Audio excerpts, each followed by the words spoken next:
자, 지난 시간에 못했던 걸 다시 한번 정리를 하는 걸로 그렇게 합시다. 지난번에 일단은 정답들은 다 말씀을 드렸는데 설명들이 좀 잘 안 됐으니까 다시 한번 확인을 좀 하고요. 우선 이제 거기 나온 대로 이번에 이제 문제풀이의 진행 과정은 총 7주에 거쳐가지고 진행이 될 겁니다. 그래서 거기 강의 일정이 보면 7주차가 8월 25일로 돼 있는데 그건 아니고요. 8월 18일이죠. 예, 8월 18일로 일단 수정을 좀 해주시고요. 그래서 일단은 7주에 거쳐가지고 대부분 다 이 진도에 맞춰가지고 일단 마무리를 좀 할 생각이고요. 그 다음에 아마 진도가 좀 조정이 될 만한 게 딴 게 아니고 4주차하고 5주차에 아마 진도가 좀 조정이 될 것 같아요.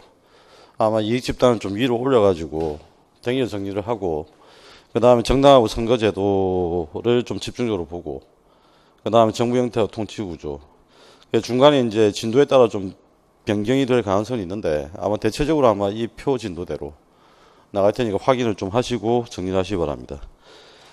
그 다음에 이제 정치기획 내용학에서 이번에 우리가 좀 포인트를 둬야 되는 건 딴 게 아니고 이제 계속 비슷한 개념들을 좀 구별해서 비교를 해서 그 개념을 좀 명확하게 하고요.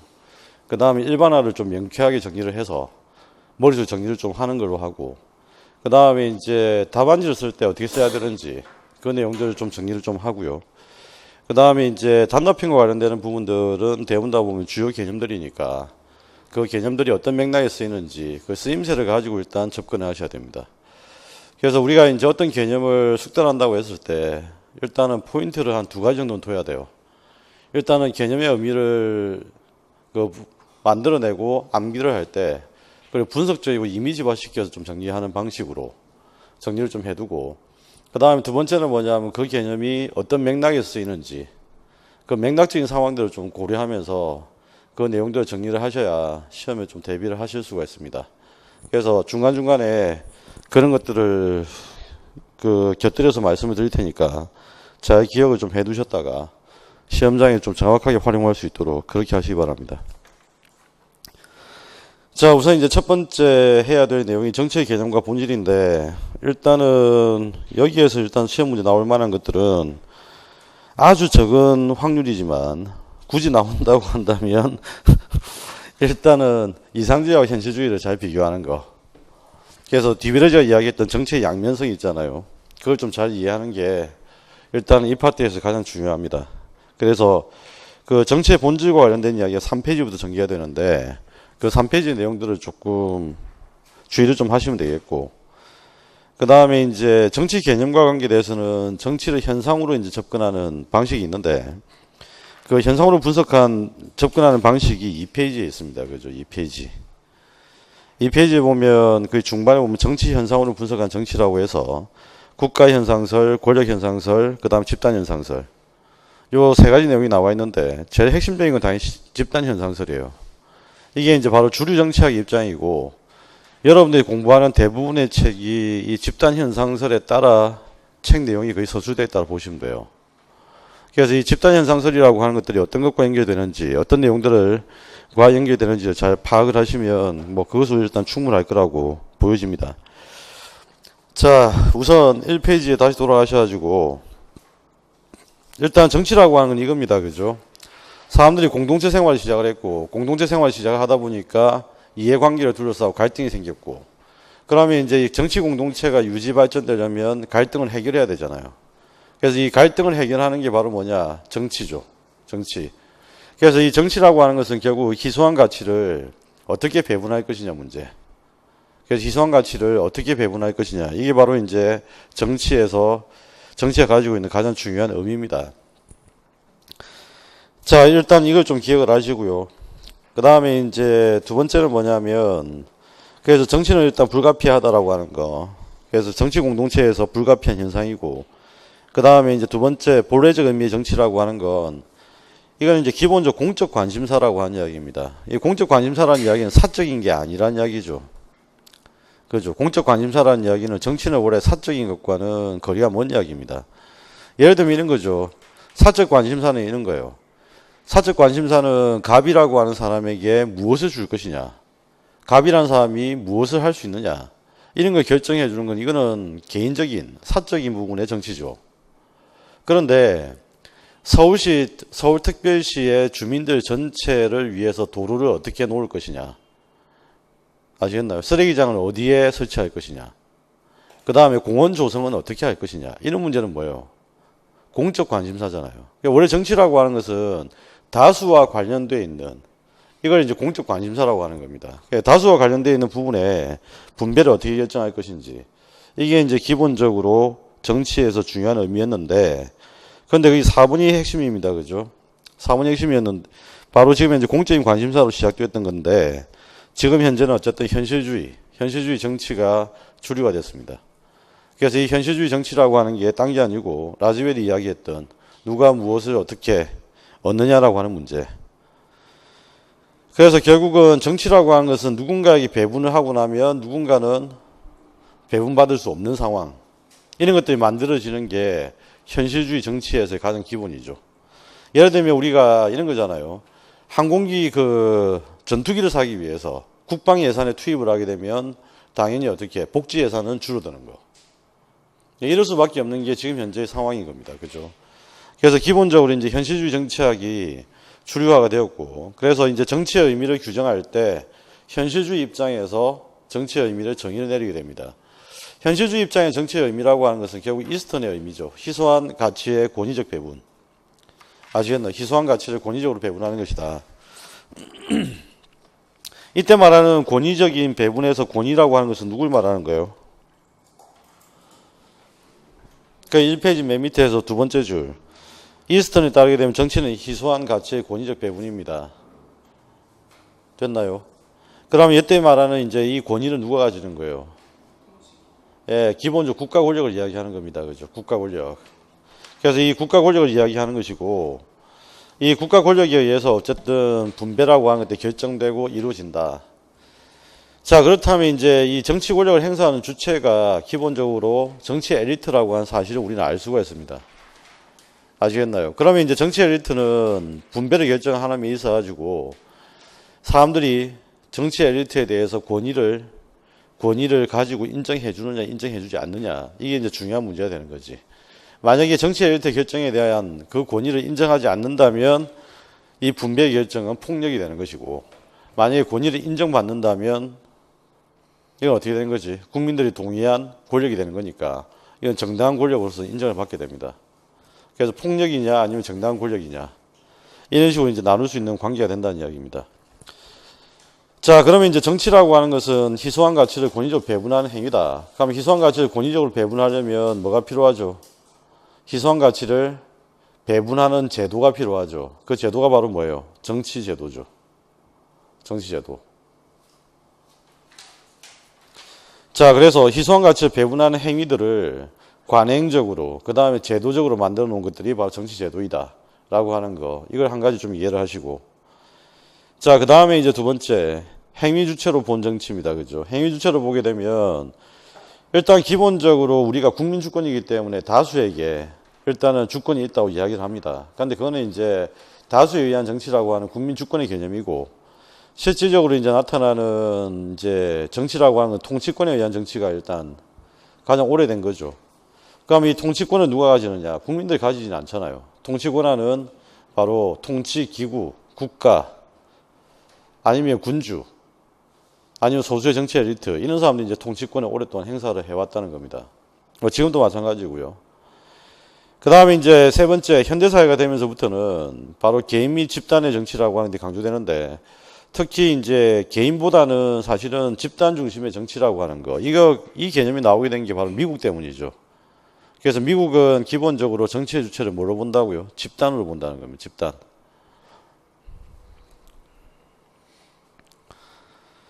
자, 그렇게 하고 이 집단 중심의 정치를 살펴보기 위해서는 당연히 무엇을 전제로 하냐? 국가를 전제로 하는 게 아니고 정치 체계를 전제로 합니다. 정치 체계 속에서 집단들이 상호작용을 어떻게 하느냐? 정치적 상호작용을 어떻게 하느냐? 이걸 가지고 분석하는 게 바로 정치 체계론이다. 라고 하는 거. 정치 체계론은 우리가 알다시피 투입, 전환, 산출, 환류라고 하는 이런 기제를 가지고 있습니다. 나중에 다시 한번 우리가 확인해 보고요. 그 다음에 이제 정치 현상으로 분석한 정치는 그냥 간단히 봅시다. 이거는 이제 무슨 말이냐면 국가가 행하는 것이 정치다 이 말이죠. 아시겠나요? 국가가 행하는 것이 곧 정치다. 권력 현상설 같은 경우에는 권력적 관계로 이루어진 지배와 복종이 곧 정치다라고 하는 거. 아시겠나요? 지배와 복종이 곧 정치다. 집단 현상설은 집단들끼리 상호작용하는 것, 집단들끼리 경쟁하는 것. 이것이 바로 정치다라고 보는 입장이지. 아시겠나요? 그럼 집단들이 상호 경쟁, 이걸 왜 하는 거죠? 이익을 확보하기 위해서 하는 거죠. 무슨 말인지 아시겠나요? 그러면 현실주의에 부합하는 거잖아. 그래서 집단현상설이라고 하는 건 일단 기본적으로 집단들이 정치적 상호작용을 한다. 희소한 가치의 권위적 배분을 받기 위해서.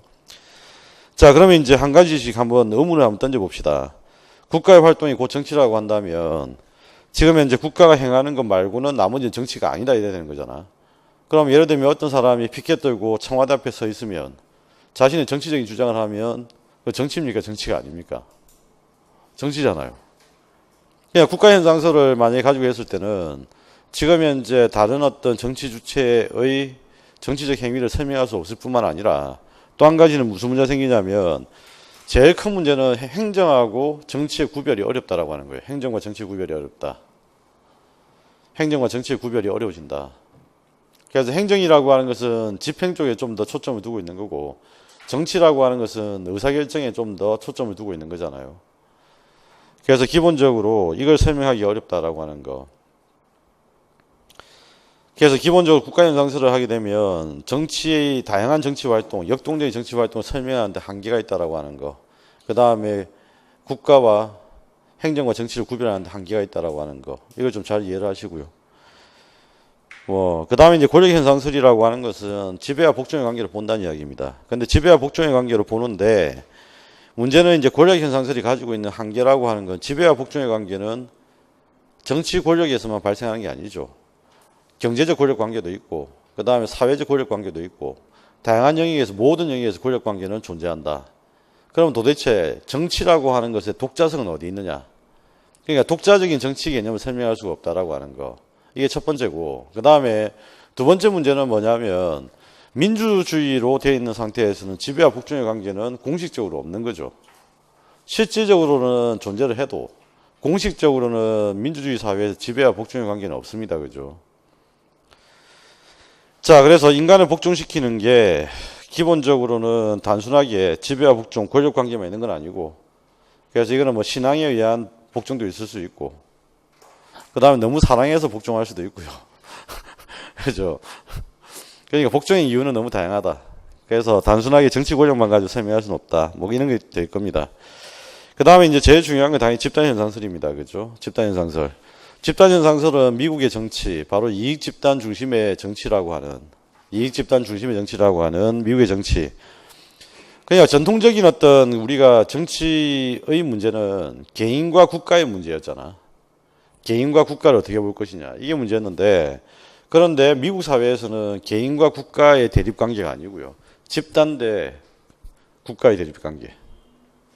예, 집단과 국가의 관계를 일단 전제로 놓고 정치를 분석하는 집단 현상설입니다. 그러면 이제 집단과 그 다음에 국가, 정부 이런 것들 정치적으로 어떻게 상호작용을 하게 되느냐 그 이야기잖아. 일단은 이제 기본적으로 투입을 하게 됩니다. 다양한 어떤 집단들, 그 다음에 이제 정당들 이런 것들 통해 투입을 하게 되고 그 투입을 하게 되면 이제 집단들과 정당들이 서로 자신의 어떤 이해관계를 주장을 한다는 이야기죠. 그러면 이제 투입을 하게 되면 정부 안에서 어떻게 되죠? 전환이라고 하는 게 발생을 합니다. 그럼 이 전환이라고 하는 것들은 어디서 맡아서 하는 거냐면 투입, 전환. 전환은 어떻게 맡아서 하는 거죠? 입법부, 그 다음에 행정부, 사법부에서 어떤 방식으로 산출하게 됩니까? 입법부는 어떤 방식으로 산출하게 되죠? 그렇죠. 집단들의 주장을 법률로. 그 다음에 행정부는 집단들의 주장을 집행으로. 그 다음에 사법부는 예, 판결이라고 하는 것을 통해서. 그래서 여기서 이제 만들어지는 것들이 바로 이게 산출이죠.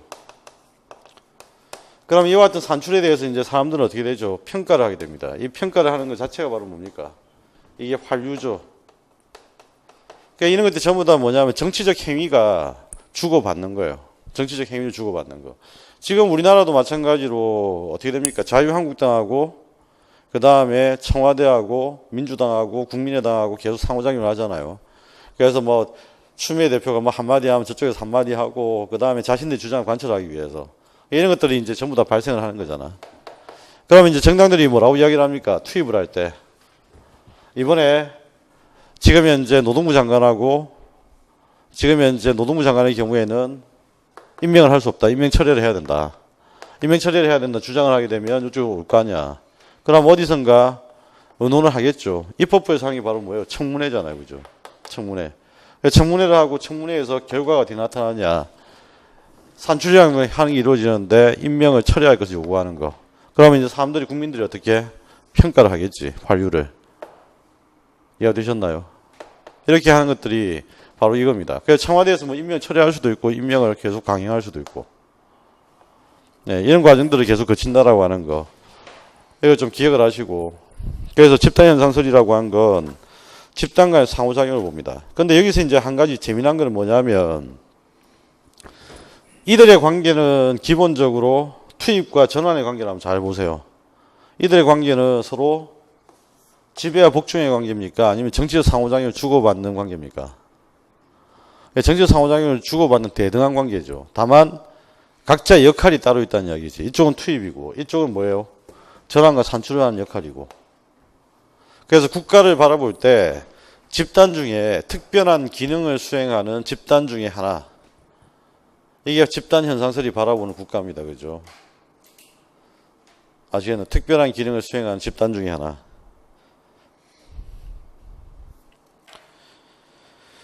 자, 그래서 집단 현상설의 한계는 뭐냐면 이겁니다. 국가도 역시 집단이다 라고 하는 전제. 특별한 기능을 수행하는 집단에 불과하다. 그런데 우리가 역으로 보면 국가가 집단에 미치는 영향력은 크잖아요. 세금 내라면 세금 내야 되고 집단들한테.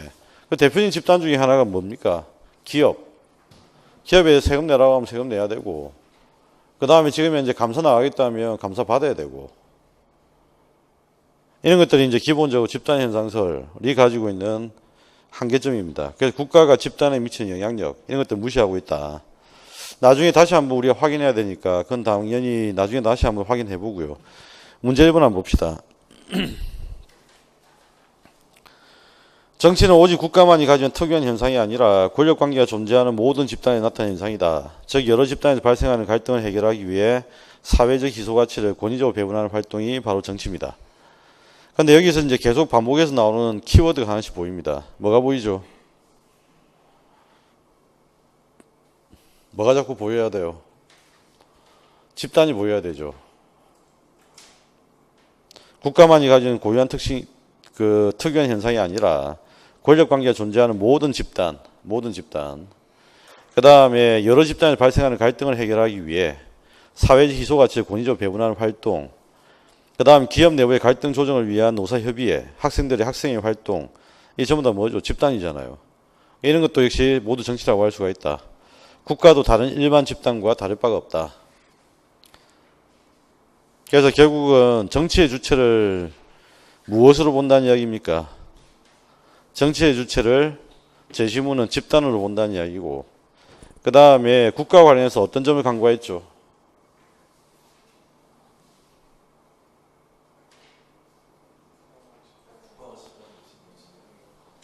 예. 일단은 제일 중요한 문제는 국가라고 하는 것들이 사회 단체를, 사회 집단을 지배 통제할 수 있는 권한, 이것을 가지고 있다는 것을 강구하고 있다라고 하는 거. 됐나요?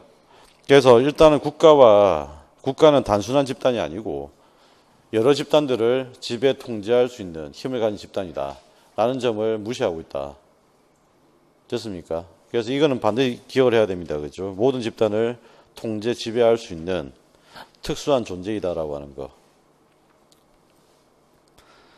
자, 그 다음이 이제 정치의 본질입니다. 정치의 본질은 크게 나누어서 이상주의, 현실주의인데, 이 이상주의적 입장의 정치라고 하는 건 뭐예요? 이상주의적 입장에서의 정치라고 하는 건 정치는 도덕을 지향해야 된다. 정치라고 하는 것은 정의를 이루는 행위다. 정치라고 하는 것은 평화를 위한 것이다. 그러니까 이제 정치를 이야기할 때 대부분 가치를 이야기하는 거지. 바람직한 것, 옳은 것. 그러면 이제 바람직한 거, 옳은 것 중에 이제 대표적으로 나타나는 것들이 뭡니까? 정의, 그 다음에 인간의 존엄성, 그 다음에 도덕, 그 다음에 질서, 평화. 이런 것들을 이제 내세우는 걸 정치가 하는 목적에 초점을 두고 있는 게 이상주의고요. 그 다음에 현실주의라고 하는 것은 정치가 어떻게 바라보는 관점이에요? 정치를 수단이나 도구적으로 바라보는 관점이죠. 뭐예요?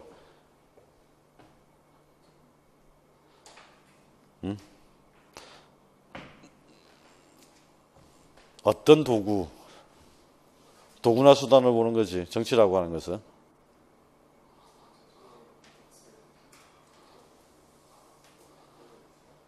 예. 정치라고 하는 것은 자신의 욕망을 극대화할 수 있는 아니면 자신이 가지고 싶어 하는 것을 가질 수 있게끔 만들어주는 수단인 거지. 정치 권력을 가지면 많은 것을 가질 수가 있다. 이게 바로 이제 현실주의 정치가 바라보는 시각입니다. 그죠? 그러니까 현실주의 정치관에서는 당연히 정치는 뭐예요? 투쟁적이고 경쟁적이고 그럴 수밖에 없습니다.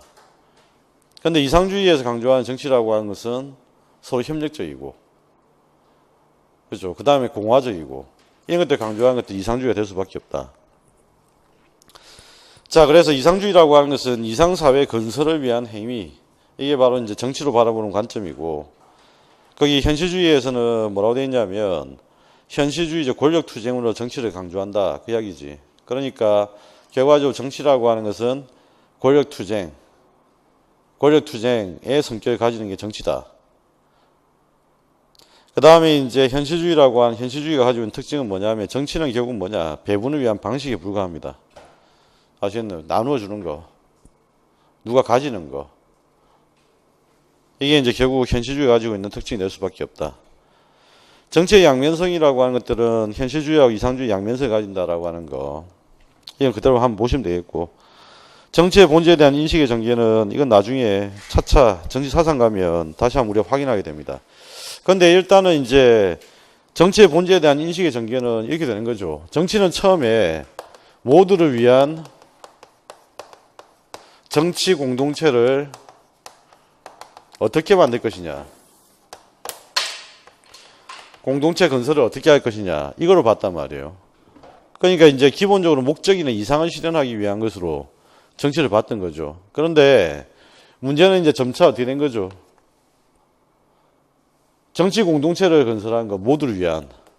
그러다 보니까 초점이 어디 있냐면 정치 공동체가 있는 겁니다. 그러니까 결과적으로 이제 개인이 무시가 되는 거지.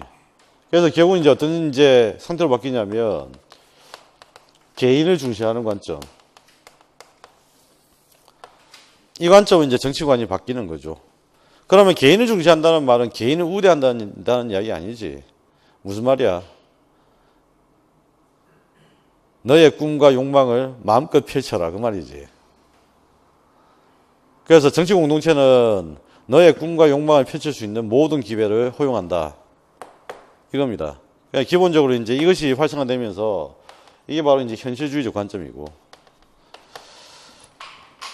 그래서 정치의 본질에 대한 인식의 전개는 이상주의에서 현실주의로 발전을 하게 되는데 결과적으로 이제 지금 현재는 둘 다 인정할 수밖에 없다라고 하는 거.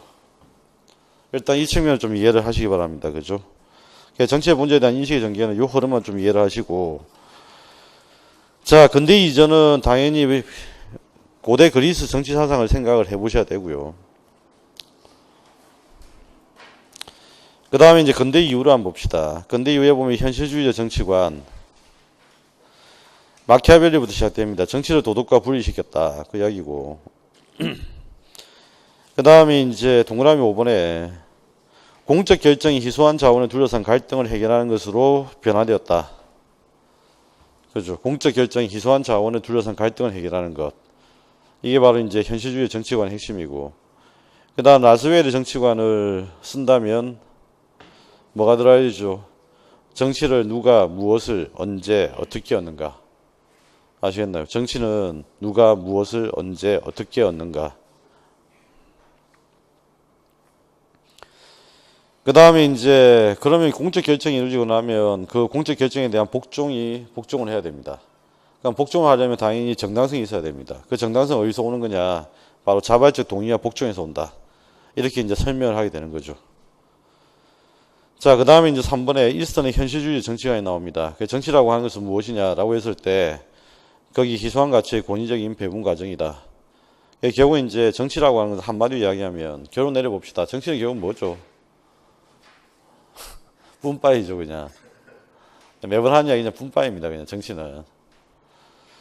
그 다음에 이제 근대 이후의 정치는 사회의 조정 과정을 의미하는 거다. 이런 식으로 바뀌었다는 거. 자, 여기까지가 정치의 의미인데 다시 한번 이야기를 하지만 여기에서 우리가 반드시 알아두어야 되는 건 집단 현상설, 그 다음에 현실주의적 정치의 의미, 희소한 가치의 권위적 배분, 이 말 잘 의미를 이해를 하셔야 되겠고, 그 다음에 정치의 양면성, 여기에 초점 맞추어서 정리를 해두면 되겠다. 자, 이제 우리가 정리를 해야 될 건 정치 사상입니다. 그렇죠? 자, 기지개를 한번 펴보시죠. 몸을 좀 한번 풀어보시죠. 너무 오래 쉬었죠. 2주간 방학을 하니까.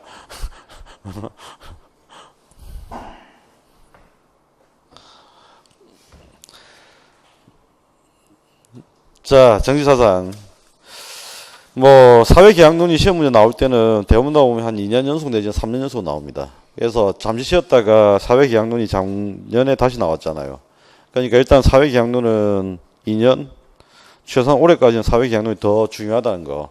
일단은 좀 꼭 이해를 좀 해 두시고요. 그 다음에 고대 그리스 정치사상에서는 다른 거 없습니다. 고대 그리스 정치사상에서는 바로 이거예요. 모두를 위한 정치 공동체를 어떻게 건설할 거냐. 정치 공동체를 어떻게 건설할 거냐. 이거에 대해서 연구를 했던 사람이 플라톤과 아리스토텔레스, 소크라테스의 주장입니다. 그래서 고대 그리스의 정치 사상은 어떤 상황에서 나온 거냐면 소크라테스, 플라톤, 아리스토텔레스 모두 어떤 상황이었냐면 포리스의 위기에서 나타나는 정치 사상이에요. 포리스 민주주의 위기. 요 상황에서 이제 발생을 한 겁니다. 그러면 이제 포리스 민주주의 위기 상황이라고 한다면 한마디로 그냥 압축해 정리를 한다면 어떤 상황이지? 중후정의 상황이죠. 중후정의 상황. 이해되십니까? 그러면 보세요. 어리석고 변덕스러운 대중들이잖아. 중후정이라고 하는 게 어리석고 변덕스러운 대중. 그러면 이제 소크라테스, 플라톤하고 그 다음에 아리스토텔레스 하고 싶은 말이 뭐예요? 중후정을 극복해야 되잖아. 그러면 중후정을 극복을 하려면 어떻게 해야 됩니까? 일단 제일 먼저 해야 될 게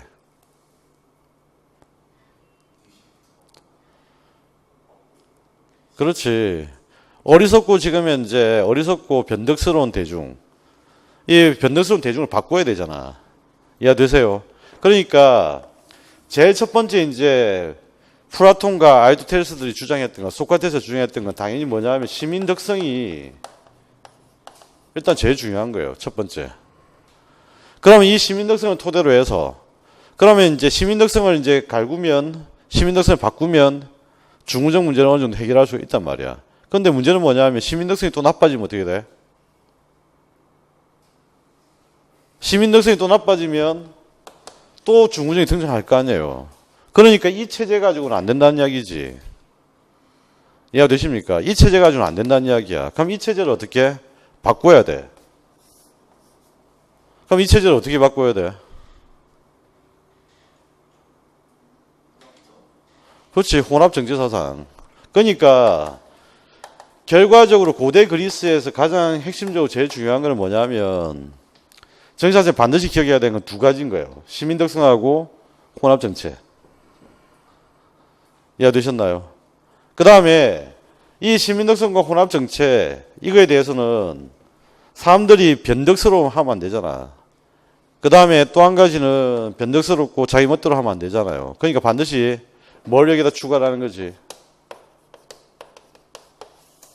법치.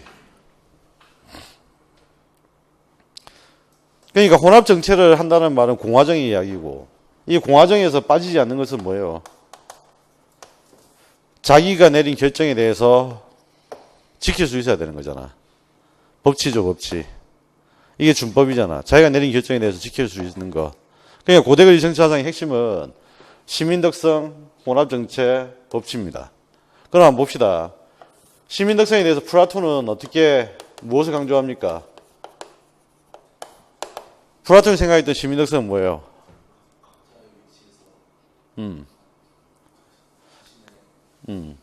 본성대로죠. 그냥 간단히 이야기하면 본성대로잖아.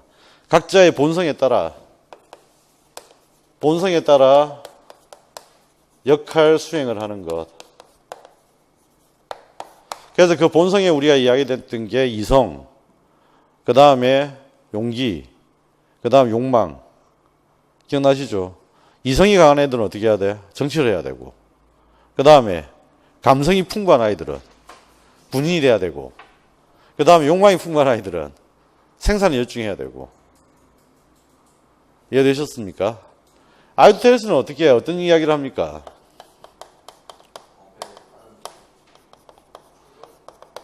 두 가지를 이야기하죠. 하나는 준법이죠. 그동안 쌓아왔던 관행 이런 것들 지켜야 된다. 그 관행 중에 제일 중요한 건 뭐냐면 이거죠. 폴리스를 아끼고 사랑해야 된다. 폴리스를 아끼고 사랑해야 된다. 그러니까 예를 들면 이런 거잖아. 너희들이 고기를 막 먹을 때 폴리스를 한번 생각해봐. 이런 이야기죠. 그러니까 이런 것들이 이제 기본적으로 일반적 정의라고 하는 관점을 시작되고, 그래서 이제 그런 것들 가르쳐주기 위해 정의라는 걸 만들어내잖아. 그 일반적 정의가 뭐냐면 오늘날 헌법에 유사한 거예요. 헌법과 유사한 거. 이해가 되셨나요? 일반적 정의가. 그럼 여기서 이제 준법을 강조하고, 그 다음 태도적인 측면에서는 과해서는 안 된다는 거죠. 그렇죠. 폴리스도 아끼고 네 몸도 아껴라. 폴리스도 아끼고 네 몸도 아껴라. 이게 바로 뭐냐면 중용적인 태도입니다. 별거 아닌 겁니다. 결국 뭐냐면 개인과 공동체가 조화를 이루어야 된다는 이야기예요. 그러니까 플라톤의 시민덕성의 개념은 어떤 관점이냐면 공동체가 우선이고 개인이 이래 되는 거예요. 그런데 아리스토텔레스는 뭘 강조하는 거냐면 공동체와 개인의 조화죠.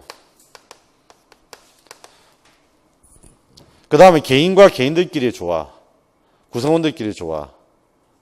조화가 가장 바람직하다고 생각하는 게 아리스토텔레스 생각이에요. 이 조화를 이제 설명하자면 바로 이 조화가 중용적인 걸 말하는 거잖아. 이해가 되셨습니까? 그 다음에 혼합정체와 관련해서는 어떻게 되지? 플라톤은 군주정하고 그 다음에 민주정이죠. 민주정은 부인할 수 없습니다. 그죠? 일단 기본적으로 고대 그리스 민주주의. 그래서 저거는 다수정, 민주정을 바탕으로 하는 거기 때문에. 그 다음에 아리스토텔레스는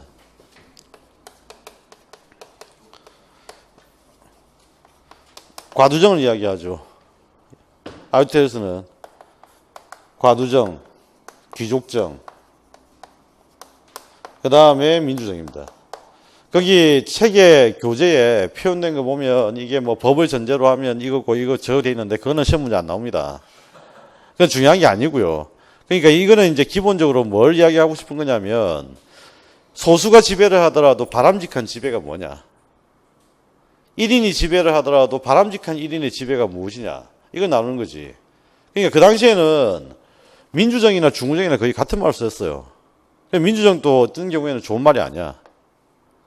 무슨 말인지 아시겠나요? 다만 이제 번역을 할 때 그렇게 번역을 한 거고, 일단은 그게 중요한 건 아니고, 우리가 이제 기억해야 되는 거는 1인정, 그 다음에 소수가 하는 과두정, 그 다음에 다수가 하게 되면 다수정. 다수정이 대표적인 게 바로 민주정이다. 그 이야기예요. 그러면 고대 그리스 정치화상의 가장 핵심은 이겁니다. 이건 핵심이고, 그런데 이제 공통점은 한 가지 있어. 플라톤과 아리스토텔레스는 비교만 되는 게 아니고 공통점은 뭐냐면 계속해서 민주정도 있고 있는데 계속해서 이야기를 하고 있잖아. 그죠? 소크라테스부터 시작해서 플라톤, 아리스토텔레스가 이야기했던 게 따르게 되면 분명히 다수가 정치에 참여를 해야 되는 건 맞는데 문제는 그건 시민덕성이 전제로 되어 있을 때고 제일 중요한 거는 전문가죠. 전문가에 의한 정치. 이 관념이 항상 머릿속에 남아있다는 이야기야. 자, 그러니까 한번 생각해 보세요. 역사는 누가 쓴 거죠? 승자가 쓴 겁니까? 패자가 쓴 겁니까? 승자 썼죠. 그럼 승자 입장에 자기의 권력을 경고하려면 소피스트 애들이 마음에 들겠어요? 소크라테스가 마음에 들겠어요? 소크라테스가 마음에 들죠, 당연히. 전문가에 의한 정치가 옳다는데. 그것도, 그러면 이제 어떻게 되냐면, 소크라테스가 이제, 이게 역사적으로 발전된 역사 설명하고 해석을 할 때 소크라테스는 과대평가를 받을 수밖에 없어요. 제가 보는 입장은 적어도 그래요. 제가 보는 입장은. 왜냐하면 소크라테스는, 우리가 그 소크라테스 초상화를 보면 알겠지만, 소크라테스는 굉장히 추남이에요. 생긴 것도 못생긴 데다가 또 귀족 출신도 아니야, 얘는. 근데 도대체 귀족 출신도 아니고 생긴 것도 모자라는 얘가 왜 지금 현재 가장 고대 성인으로 평가를 받을까? 생각해보면 이게 강자 역사의 입장에서 볼 때는 소크라테스 정치사상이 굉장히 입맛에 맞아요. 이해가 되시죠? 전문가에 의한 정치. 그래서 지금까지 대의제가 나온 거잖아. 대의제가 계속 강조되잖아. 이해가 되셨습니까? 자, 일단은 이제 그 이야기는 하고 저게 핵심이다라고 하는 거. 그러면 소크라테스가 강조했던 것도 뭡니까? 소크라테스에서 뭐 너의 무지를 알라 이런 것들은 그냥 철학 이야기고 정치사상에서 제일 중요한 거는 소크라테스의 주장에 한마디로 이야기하면 민주정보다 뭐죠? 민주정을 하더라도 전문가에 의한 정치가 이루어져야 된다. 소크라테스의 주장을 한마디로 핵심 문제로 이야기한다면 전문가에 의한 정치입니다. 전문가에 의한 정치. 됐나요? 그러면 이제 거기 보시면 5페이지에 2번 소크라테스 정치사상에 희소가치에 둘러싼 갈등의 심화로 인해 위기에 빠진 아테네 민주주의를 비판을 했는데 권력과 불을 둘러싼 기존 세력과 신흥 세력 간의 갈등과 대립 때문에 바로 폴리스가 위기에 빠져 있었다. 이렇게 된 이유는 뭐지? 정치가 무능해서 그런 거잖아. 그럼 정치가 왜 무능할까? 생각해 보니까 바보 같은 놈들만 계속 뽑는 거지. 어떤 방식으로? 추첨으로. 이해되셨어요? 그러니까 최소한 선거를 통해서 뽑든지 해야 되는데 이거는 선거를 통해서 뽑는 것도 아니고 능력을 검증해서 선거를 통해서 뽑는 게 아니고 추첨에 의해서 바보 같은 애들만 계속 뽑는다는 이야기잖아. 그 당시에 선거를 통해서 뽑았던 그 국가기관은 딱 하나밖에 없어요. 대장군. 싸움 잘하는 장군을 뽑는 거지, 전문가를. 그것 빼고는 없었다는 이야기입니다. 자, 그래서 문제 1번에 보시면 밑줄 친 부분과 관련되어 현재 통치 원리가 무엇인지 관련되는 통치의 원리, 현재 통치 원리가 무엇인지 쓰라고 되어 있는데 민주주의라는 표현을 쓰지 말라고 했습니다. 소크라테스는 크리톤에게 우리는 다수의 사람들이 우리에게 뭐라고 말할 것인지에 대해 그토록 주목할 것이 아니라 정의로운 것들과 정의롭지 못한 것에 관해 전문 지식을 가진 사람이 진리 자체에 대해서 뭐라고 말할 것인지에 주목해야 한다. 예컨대 신체를 단련하거나 건강을 지키기 위해서는 의사나 선생 같은 전문가의 판단에 따르지 않으면 건강을 망치는 결과가 초래한다는 거지. 다이어트 잘못하면 건강만 훼손하고. 뭐죠? 그 밑에 보면 나오잖아. 약은 약사에게, 그 다음에 제조는 의사에게. 지금 이야기하고 있는 거잖아요. 자, 이런 점에 정치도 마찬가지라는 것이 소크라테스의 주장이다. 이 주장의 핵심이 뭐냐라고 하는 이야기. 바로 전문가에 의한 정치, 통치 원리와 연결한다면 대의제. 그죠? 대의제.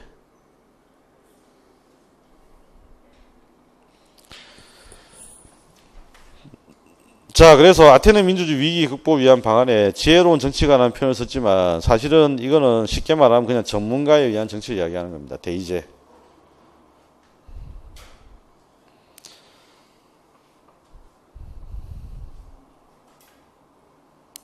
그러니까 이제 바보들 교육시키는 소피스트가 마음에 안 드는 거죠. 바보들한테 계속 바보들 욕망 추구만 가르치고 제대로 된 걸 안 가르치니까 소피스트에 대해서 비판할 수밖에 없고, 그 다음 네 번째는 뭐냐면 마술교사의 비유. 이걸 통해서 역시 전문가를 강조합니다. 선장의 비유를 통해서 마찬가지고요. 그 다음에 당연히 이제 포리스를 대단히 아끼죠. 예, 독배를 받아 마신 이유도 포리스를 위해서잖아. 기본적으로 이제 이런 것들이 겨우 플라톤한테 정해집니다. 자, 굉장히 못생긴 소크라테스에 비해서 굉장히 잘생긴 아이죠. 그 다음에 그리스 최고의 귀족이었기도 했고, 그 당시에 미스 코리아 대회가 있었다면 아마 진선미 안에는 최대한 들 수 있는. 그래서 이제 플라톤이 이제 등장하게 되는데, 플라톤은 어쨌든 소크라테스의 죽음 때문에 충격을 받습니다. 근데 충격했다기보다 사실 분노를 하게 되죠. 나의 스승이자 연인이 사망을 했잖아. 그러면 이제 분노를 안 할 수가 없겠지. 그러면 이제 결국은 이제 어떻게 되느냐. 내 스승의 말이 옳은데 지금 현재 사람들이 그 말을 알아주지 않는 거죠. 예, 그러니까 이제 플라톤은 스승은 글을 쓴 바가 없는데 스승한테 들었던 이야기를 계속 가지고 책을 쓰는 거예요. 책을. 그래서 이제 기본적으로 이가 주장하는 것은 딴 게 아닙니다. 결국 아까 얘기했던 중우정, 대중은 뭐라고요? 변덕스럽고, 그죠? 변덕스럽고, 그 다음에 무지하다라고 하는 거.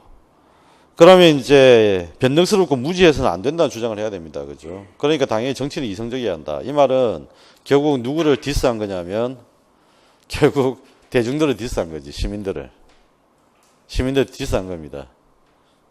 너희들이 정치를 해서 이 모양 이 꼴하지야. 뭐 이런 거지. 그래서 이제 이성의 정치를 강조하는 겁니다. 이성의 정치. 그럼 이 이성이라고 하는 것은 누가 가지고 있지 않은 거예요? 대중들이 가지고 있지 않은 거죠. 그 당시에 시민들이 가지고 있지 않은 덕목이었던 거예요. 그럼 이제 이성을 가지고 있는 자들만 정치를 하는 게 바람직하다. 자, 이렇게 이제 기본적으로 시민 덕성을 강조를 하고요. 그럼 시민 덕성이 제일 중요한 건 뭐예요? 이성이죠. 이성.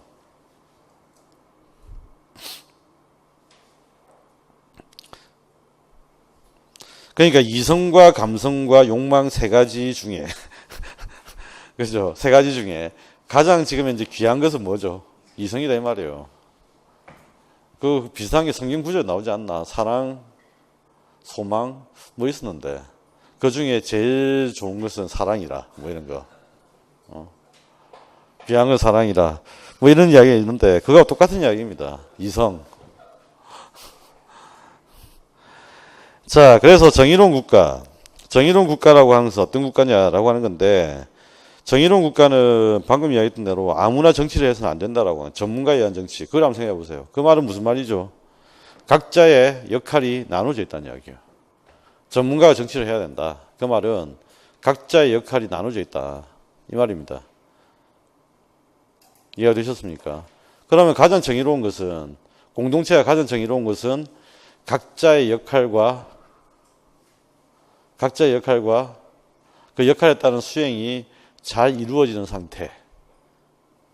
그 상태가 기본적으로 가장 바람직한 상태인 거예요. 우리가 철학을 나눌 때, 이건 예전에 한번 이야기했는데, 철학을 우리가 어떻게 나누죠? 존재론, 인식론, 그 다음에 윤리학, 그 다음 미학이잖아. 이게 전부 다 이 기준이 어디서 나온 거냐? 플라톤한테 나온 거예요. 플라톤한테. 그러면 플라톤은 가장 아름다운 정치 공동체로 생각한 거예요. 그럼 가장 아름다운 정치 공동체가 어떤 거지? 각자 역할에 맡아서 각자 일을 열심히 수행하고 있는 상태. 이게 가장 아름답게 보이는 거예요. 자기한테는. 이해가 되십니까? 그런 정신 나간 애들이 가끔씩 있잖아. 왜 어디에 물건이 있고 어디에 물건이 딱 배치되어서 항상 이렇게 배치될 때 가장 아름다움을 느끼는 인간들이 가끔씩 가다 있잖아요. 그러니까 이런 거와 비슷한 거야. 그러니까 정치 공동체에 대한 아름다운 기준이 있는 거지. 그 아름다운 기준이 어떤 거냐면 각자의 역할과 수행에 따라. 이게 가장 아름다운 정치 공동체, 가장 선한 정치 공동체, 바람직한 정치 공동체. 이게 바로 이제 플라톤이 생각한 겁니다. 그래서 정의로운 국가라고 하는 건 말 그대로 그냥 쉽게 이야기를 하면 무슨 국가냐면 좋은 국가, 유토피아를 이야기하는 거예요. 정의로운 국가는 좋은 국가, 유토피아. 그러면 좋은 국가, 유토피아는 어떤 거냐? 각자가 해야 될 역할을 부여를 해서 그 역할에 따라 인생을 살아가는 거. 이게 이제 가장 아름답고 바람직한 형태라고 생각하는 겁니다. 자, 그리고 사람들이 이제 다투는 이유는 결국 뭐야? 서로 많이 가지려고 하는 거잖아. 그러니까 플라톤은 뭘 없애야 된다 주장하냐면 사유재산제를 없애버려야 된다 주장을 합니다. 사유재산제를 없애버려야 된다는 주장을 하게 되고, 그 다음에 이제 공동을 생산해서 공동을 나눠 가지는 거. 이게 이제 우리가 가장 중요한 부분인데, 뭐 그냥 간단히 여담을 하자면 이런 이야기입니다. 앞으로 사실은 이래 될 가능성이 굉장히 커요. 그러니까 4차 산업혁명이라고 하는 게 여러분들 어떻게 받아들이는지 모르겠지만 4차 산업혁명에 대해서는 공포스러움을 가질 필요도 사실 없는 거고요. 그 다음에 또 한 가지 4차 산업혁명을 그렇다고 해서 아무것도 아닌 것을 치부할 수도 없어요. 근데 확실한 건 한 가지는 뭐냐면 예전에 제가 자주 했던 이야기예요. 대학에서 교재를 가지고 학생들을 가르치는 게 너무 힘들다 요즘에. 난 그게 별로 안 맞다고 생각한다. 그래서 가급적이면 수업에 교재를 안 쓰려고 하거든요, 저는. 교재를 만들어서 쓸 생각을 별로 안 해요. 어떤 교재 지정해서 그 책만 달달 하는 걸 별로 좋아하지도 않고 그렇게 해야 될 상황이 아니라고 생각하는 거죠. 무슨 말이냐면 지금까지 존 두이가 이야기했던 그 상황하고 거의 비슷한 상황으로 간다고 보시면 돼요. 존 두이가 이야기했던 반성적 사고가 근대화 과정이 필요했잖아. 그 정도 상황이 지금 이제 필요한 거예요. 그럼 과거의 어떤 방식대로 우리가 살아갈 수 있느냐? 못 살아간다는 얘기지. 그럼 과거의 방식대로 못 살아가면 어떻게 해야 돼? 새로운 사고를 해야 되고 창조를 해야 되고 막 그런 거잖아. 그러니까 당연히 창의 인재 육성이라고 하는 게 필요할 수밖에 없어. 제가 하고 싶은 말은 앞으로는 뭐가 중요하냐면 학습 능력이 대단히 중요한 사회로 바뀝니다. 왜냐하면 옛날에는 내가 해왔던 경험대로 따라하면 돼요. 그러니까 아버지가 이야기해 주는 거, 어머니가 이야기해 주는 데 따라하면 돼요. 그런데 앞으로는 뭐냐면 아버지와 어머니가 경험했던 것과는 전혀 다른 방식이에요. 왜 그러냐면 아버지와 어머니가 살았던 시대의 방식은 열심히 회사에 취업을 해서 저축을 해서 돈을 모아서 주식에 투자를 하기도 하고 부동산에 투자를 해서 돈을 모으고 자식들 장가 보내고 돈 모으고 이게 정상적이었잖아. 그런데 앞으로 사회는 그럴 수가 없어. 왜냐하면 나보다 일을 더 잘하는 애들이 있어. 그리고 걔들은 지치지도 않아. 그 걔들이 누구죠? 로봇이잖아. 그러니까 앞으로 지금까지 우리가 생산을 해서 월급 받았던 이 많은 부분들을 앞으로 로봇이 지금 이제 대체를 할 거란 말이지. 심지어는 바둑도 대체할 수도 있잖아. 알파고 1, 2가 막 붙어서 대국에서 승리를 누가 할 것이냐 해가지고. 근데 문제는 이제 이거지. 근데 이걸 이제 그럼 대신 일을 해주면 그럼 나머지 사람들은 뭘 먹고 살아야 돼? 이게 아직까지 아무것도 안 정해졌어요. 중요한 포인트는 여기입니다.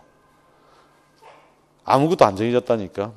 로봇이 그렇게 대체 생산했을 때 우리는 뭘 먹고 살아야 돼? 지금까지 나온 아이디어 중에 하나는 뭐냐면 기본소득이라고 하는 아이디어 하나. 이거는 작년부터 제가 강의 때 자주 소개를 했는데 이 기본소득이라고 하는 아이디어를 빼고는 지금 현재 4차 산업혁명 이후에 우리가 어떻게 먹고 살아야 될지에 대한 방향성과 방법이 아무것도 없다는 이야기예요. 그러니까 결론은 뭐냐? 아무도 모른다는 거지. 앞으로 우리가 어떻게 방식으로 어떻게 살아야 되는지를 대답해 줄 수 있는 사람은 아무도 없다는 이야기예요. 그런 이야기 해주는 사람이 있다면 제가 볼 때 그건 사기야. 그러면 이제 앞으로 뭐가 중요하냐면 학습 능력이 정말 중요한 거지. 내가 앞으로 이런 사회에 살면서 내가 기본적으로 뭘 공부를 해서 뭘 만들고 어떻게 해야 되는지를 생각을 하는 거. 이게 중요한 겁니다. 그래서 앞으로는 아마 존 두이가 반성사고를 강조했던 그런 상황과 비슷한 상황이라고 보시면 돼요. 지금이. 그래서 과거의 것 가지고는 아무것도 해결할 수가 없다. 그래서 제가 거듭 이야기하잖아. 꼰대들의 말은 듣지 말라고. 예. 지금 이제 꼰대들의 말을 들을 상황이 아니고 중요한 거는 내 학습 능력을 키워나가는 거. 그래서 교사가 되시고 난 다음에 아마 새로운 교사 형태를 앞으로는 계속 요구를 할 거고요. 새로운 학교의 형태를 요구를 할 것이기 때문에 그렇게 하려면 어떻게 해야 되죠? 유연해져야 됩니다. 내가. 유연해져야 돼. 탄력적인 사람이 돼야 돼요. 탄력적인 사람이 되는 건 딴 거 아니죠. 뭐냐면 학습 능력이 뛰어나야 돼요. 받아들이는 거. 내가 고정관념으로부터 벗어나는 거. 그 다음에 내 자신을 언제든지 변화시킬 수 있는 자세, 태도. 이런 것들이 갖춰져야 기본적으로 이제 적응하면서 살 수가 있는 거지. 예, 그래서 일단은 여기 나온 대로 뭐 바람직한 시민 덕성이 있었다라고 이야기를 하지만 각자의 본성대로 산다 이러면 될 것 같지만 각자의 본성대로 지금 살아야 될 문제가 아니라는 이야기입니다. 예. 자, 그래서 정의로운 국가, 아름다운 국가라고 하는 건 좋은 국가. 정의로운 국가는 아름다운 국가, 좋은 국가입니다. 각자의 역할을 부여하고 각자는 자신의 역할을 충실히 이행할 경우, 이 경우가 아름답다. 그럼 정의로운 국가의 최선의 정치는 뭐냐? 바로 천인 정치를 이야기하는 겁니다. 천인 정치, 그죠? 가장 이성이 발달된 사람이 하는 건데, 한마디로 이야기하면 뭐죠? 최고의 전문가죠. 최고의 전문가. 쉽게 말하면. 천인 정치란 최고의 전문가가 하는 정치를 말합니다. 그러면 정의로운 국가를 위해서 바람직한 시민 덕성이 도대체 뭐냐? 지혜, 용기, 절제. 이 중에서도 제일은 지혜라. 이 말이죠. 이 중에서도 제일은 지혜라. 자, 그렇게 하다가 결국 플라톤은 어떻게 한다고요? 노예로 팔리고 시라쿠스 섬으로 쫓겨나고 고생이란 고생을 다 하게 됩니다. 그러니까 이제 서서히 이제 반성을 좀 한 거죠. 아, 현재 나의 주장은 현실에서 받아들일 수가 없겠구나. 그래서 이제 강조했던 게 딴 게 아니고 혼합정, 법률에 의한 정치. 이 두 가지를 차선책으로 내세웁니다. 그 다음에 이 법률이라고 하는 것은 뭐라고요? 지혜로운 자들이 오랫동안 만들어냈던 규범인 거죠. 아시겠나요? 이 법률이라고 하는 것은 지혜로운 자들이 만들어낸 겁니다. 그래서 결국 이제 이 법률에 의한 정치를 하게 되면 그나마 차선의 정치를 실현할 수가 있다. 그 이야기고요. 그러고 나서 이제 동문회 3부에 나온 것처럼 법률에 의한 정치에 요구된 시민 덕성은 다인 준법 정신. 그 다음에 정치의 어떤 형태는 혼합정. 그런데 민주정을 전제로 한 군주정을 결합시키는 방식. 그래서 플라톤은 정치를 다음과 같이 분류를 했는데 법과 지배자의 수. 그죠? 여기에 따라서 나누었다는 이야기입니다. 근데 이거 여기에서 중요한 거는 플라톤이 무법지배, 1인 지배라는데 무법지배를 참두제라고 불렀다. 이게 중요한 게 아니고요. 이건 시험 문제 안 나옵니다. 번역을 어떻게 하느냐에 따라 다르기 때문에. 이걸 번역을 폭군정이라고 번역할 수도 있어요. 무슨 말인지 아시겠죠? 폭군정이라고 번역할 수도 있습니다. 그러니까 이게 중요한 게 아니고 뭐가 중요하냐면 바람직한 정치체제라고 하는 건, 정치체제라고 하는 건 한 명이 다스리거나 그 다음에 여러 명이 다스리거나 다수가 다스리거나 어디에 근거를 두고 있어야 된다고? 법률에. 법에 근거를 두고 다스려야 된다. 통치를 해야 된다. 그리고 법에 의해서 정치를 할 때 그 정치의 모습은 혼합정이어야 된다. 아시겠나요? 법에 의한 정치를 하되 그 모습은 혼합정이어야 된다. 이 주장을 이제 플라톤은 하게 된다. 그 이야기입니다. 자, 보시면 아시겠지만 플라톤은 기능론이, 사회학에서 말하는 기능론이 비판받는 그런 모든 요소를 다 갖추고 있어요. 그죠? 그래서 플라톤에 대해서는 엄청난 비판이 쏟아집니다. 전체주의적이고 독선적이고 엘리트주의적이고.